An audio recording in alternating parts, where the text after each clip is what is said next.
The grocery store was nearly empty, its aisles dimly lit under the flickering fluorescent lights that buzzed overhead. The wind outside howled through the cracks of the automatic sliding doors, and snow danced in the night sky like ashes from a dying fire.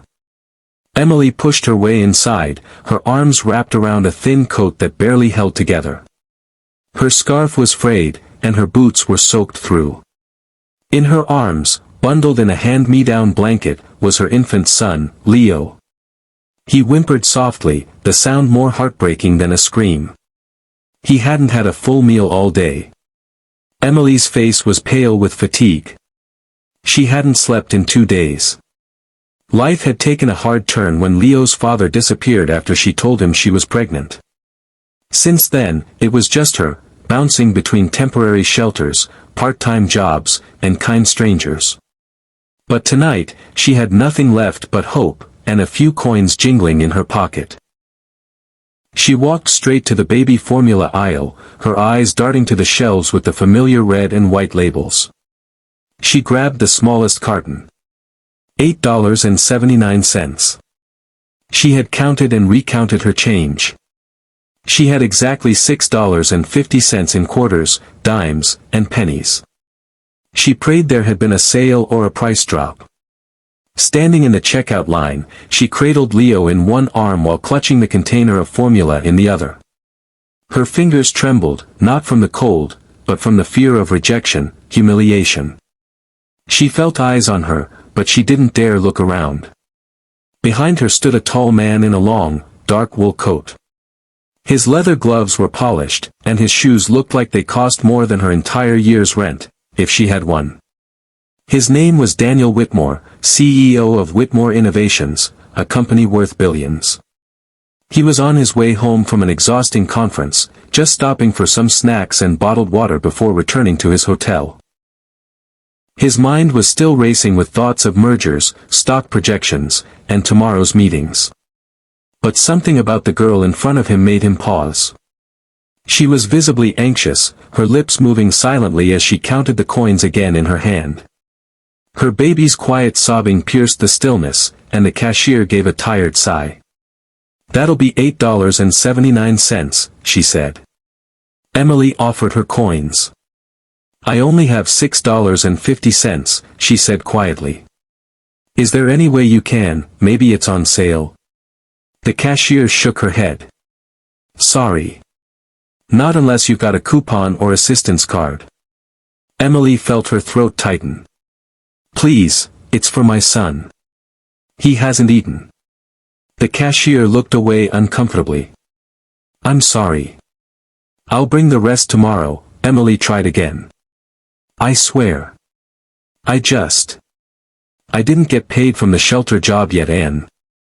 "I'm sorry," the cashier repeated, glancing nervously at the line. A few people behind her sighed.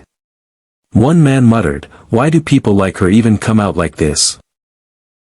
Another woman rolled her eyes and walked away with her cart. Emily's face flushed red. She felt like the world was caving in around her. That's when Daniel spoke. "I'll cover it," he said. Everyone turned. Daniel stepped forward and handed the cashier his card. "In fact," he added, "add a second formula. And a box of size 1 diapers. And any other essentials she might need." Emily froze. She turned slowly to face him. "No, I can't let you do that. You don't even know me." Daniel met her eyes with a calm warmth. "You're a mother. That's all I need to know." The cashier processed the payment without another word. Emily stood stunned as a small bag was handed to her, not just the formula, but a package of diapers, baby wipes, and even a small plush rattle. Tears welled in her eyes. "Why?" she whispered. "People, they don't do things like this. Not for people like me." Daniel shrugged. "Years ago, I was a broke college student, working 2 jobs.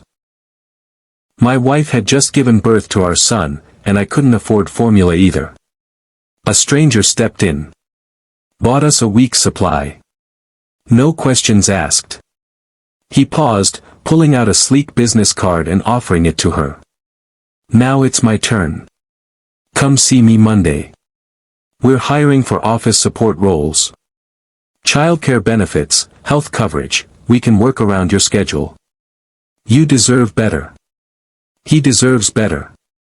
Emily took the card with shaking fingers. Is this real? As real as it gets, Daniel replied. Everyone deserves a shot, Emily. She hadn't told him her name. But her name tag, half torn from a volunteer apron she hadn't taken off, read Emily in faded black ink. I don't know what to say, she whispered, her voice cracking. Just take care of your boy, he said. And remember this moment. Someday, when you're in a better place, pay it forward. Leo had fallen asleep now, his tiny hand wrapped around a finger on her coat. Emily kissed his forehead, her heart pounding not from fear, but from something unfamiliar, hope. As she walked out of the store and into the cold, the wind didn't feel quite as biting. Her path still wasn't easy. But she didn't feel invisible anymore. She wasn't just a poor girl with a baby and a handful of coins. She was a mother, who had been seen.